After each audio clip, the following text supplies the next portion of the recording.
지금의 창업자들의 꿈의 크기가 훨씬 커졌다고 생각해요. 그게 가장 이 생태계를 변화시키는 원동력이지 않을까라고 생각합니다.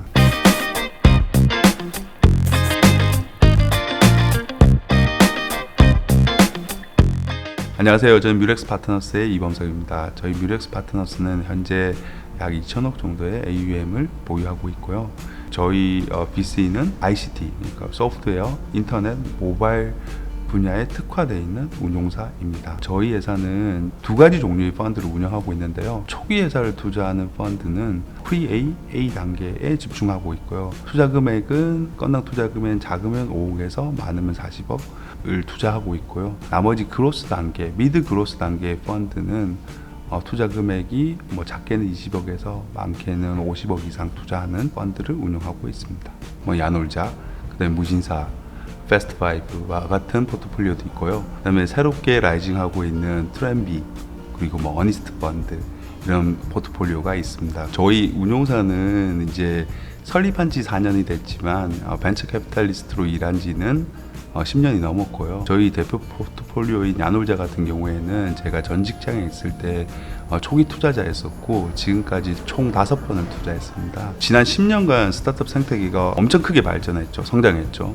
이게 끝이 어디냐, 누구도 모르는 문제라고 생각하고, 여기에 있는 종사자 입장에서는 앞으로 향후 10년, 20년 이 성장이 멈추지 않을 거라고 생각하고 있습니다. 가장 큰 차이는 2010년대 초반에 저희가 투자했을 때는 투자를 하고 코스닥이 상장해서 1,000억에서 3,000억 정도의 기업 가치를 기대하고 투자를 했었죠. 근데 2010년대 중반 이후로부터 우리가 생각하지 못하는 새로운 엑시트 시장이 열렸다라고 생각하고 있고요. 배민의 M&A, 그다음 야놀자의 소프트뱅크 투자, 이런 것들이 과거 5년 전만 하더라도 상상할 수 없었던 일이라고 생각합니다. 지금 당시는 이 성장이 너무 가파른 게 아니냐라고 판단할 수 있지만, 앞으로 또 역시 한국 경제의 성장은 이 스타트업 생태계가 견인할 거라고 생각하고, 향후 10년, 20년 이 스타트업 생태계는 더 발전할 거라고 생각하고 있습니다. 지금 과거 10년에 비교해서 지금의 창업자들의 꿈의 크기가 훨씬 커졌다고 생각해요. 그게 가장 이 생태계를 변화시키는 원동력이지 않을까라고 생각합니다. 과거에 10년 전에는 대부분 다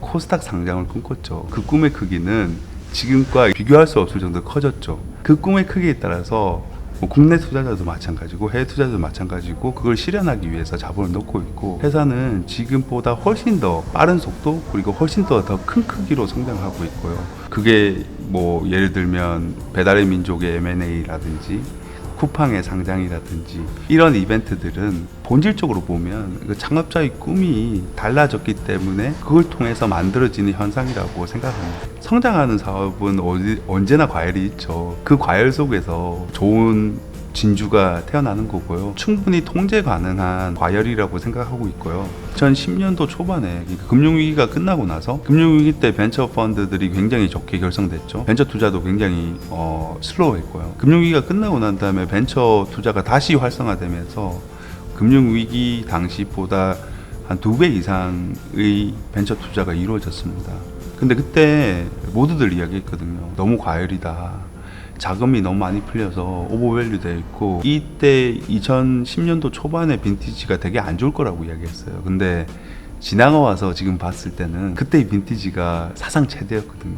이 열풍은 허상이 있는 게 아니라 본질이 있는 스타트업 생태계가 가파르게 성장하는 과정이라고 생각하고 있습니다. 2000년대까지는 정말 현대, 삼성 이런 회사도 좀 벤처 회사였었죠. 한국의 소득이, 경제 수준이 계속 올라왔지만 굉장히 소수에게, 특히 대기업에게 집중되어 있으면서 그 사람들이 한국의 경제 성장을 이끌어 나갔고요. 전체적인 각 산업 분야에 그동안 대기업에 집중되어 있던 이 경제력이 다른 산업 영역으로 파급되는 영역이라고 생각하고 있고요. 파급이 되면서 지금까지 좀 뒤떨어졌던 산업들이 스타트업을 통해서 혁신된다라고 볼 수 있을 것 같아요. 그래서 당연히 경제가 성장하는 과정이었지 않나라고 생각하고 있고, 우산 인력에다가 이 IT 인프라들이 워낙 좋은데다가, 그리고 자본력도 어느 정도 있다 보니까 당연히 이 산업이 커질 수밖에 없는 환경이지 않았나, 이렇게 생각하고 있습니다. 그 하이메디라는 포트폴리오가 있습니다. 이 회사는 해외, 특히 중동, 러시아, 러시아 연방 쪽 국가는 의료 인프라가 없기 때문에 중증이 걸리면 해외에 나가서 치료를 받습니다. 이런 중증 환자들을 한국으로 유치하는 유치 플랫폼이고요. 코로나가 열리자마자 이 회사가 연에 50억 정도 매출을 하고 있었는데 매출이 제로가 됐죠. 2년간. 이건 뭐 회사로서 어떻게 할 수도 없는 방법이죠. 근데 이런 외부적인 충격을 받았을 때 어떻게 해야 되는지 모두 다 경험이 없죠. 근데 가장 중요한 부분은 이 회사의 본질이 뭔지를 생각하고, 그러면 이 지금 매출이 끊어진 상황에서 회사를 본질적으로 성장할 수 있는 방법이 뭐냐는 과거 2년 동안 오프라인 비즈니스가 없는 이 상황에서 온라인으로 전부 다 변신했죠. 그래서 디지털 트랜스포메이션을 통해서 원격 진료를 하고 한국에 대한 의료 정보를 모두 다 디지털라이제이션을 해서 이거를 환자들에게 제공하는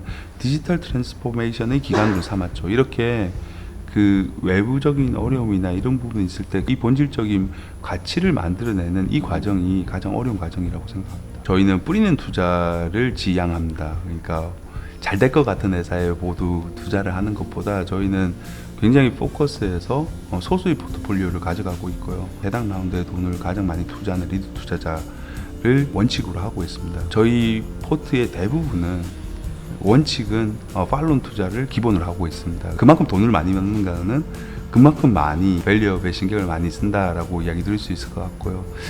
저희가 첫 펀드 결성했을 때 굉장히 많은 대기업들이 저희 LP로 참여하셨거든요. 투자회사를 벤처 캐피탈을 만들어서 제일 큰 허들 중에 하나는 돈을 모으는 거죠. 왜냐하면 아무것도 없는 신생사에 돈을 선뜻 준다는 게 굉장히 쉽지 않죠. 그때는 대기업에서 돈을 받는 게 지금은 조금 그래도 일반화됐는데 그때는 거의 그런 시장이 없을 때였어요. 근데 저희가 생각했던 부분은 이 스타트업이 성장하면서 대기업하고의 사업 협력이나 아니면 이들이 M&A 니즈가 굉장히 커지기 때문에 벤처 생태계에 관심을 가지겠다라고 생각했고 대기업을 찾아가서 저희 펀드에 LP로 참여해 주세요라고 이야기했죠. 저희끼리도 이거 안 되는 거 아니야?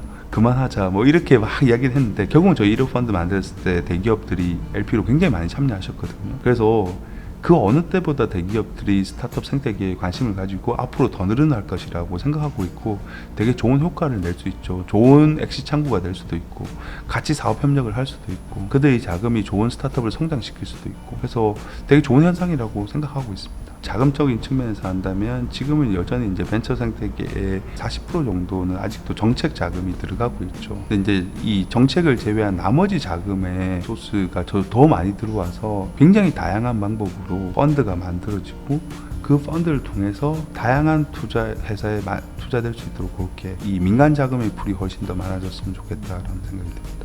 창업자분들이 투자자를 생각보다 어려워하시는 것 같아요. 그래서 투자자를 만나는 것도 그렇고 피드백을 받는 것도 그렇고 여러 가지 어렵다라고 이야기를 많이 하시더라고요. 근데 사실은 이 투자자들의 가장 많은 시간을 할애하는 부분은 창업자들을 만나는 거라서 연락 오시는 창업자분들을 언제나 만나는 걸 굉장히 즐거워하고 있습니다. 그래서 편하게 연락 주시고 그 다음에 궁금한 부분이 있으면 정말 자유롭게 이야기하시면 훨씬 더 사업 진행하시는 거 투자 유치하시는 데 도움이 될 것 같습니다. 감사합니다.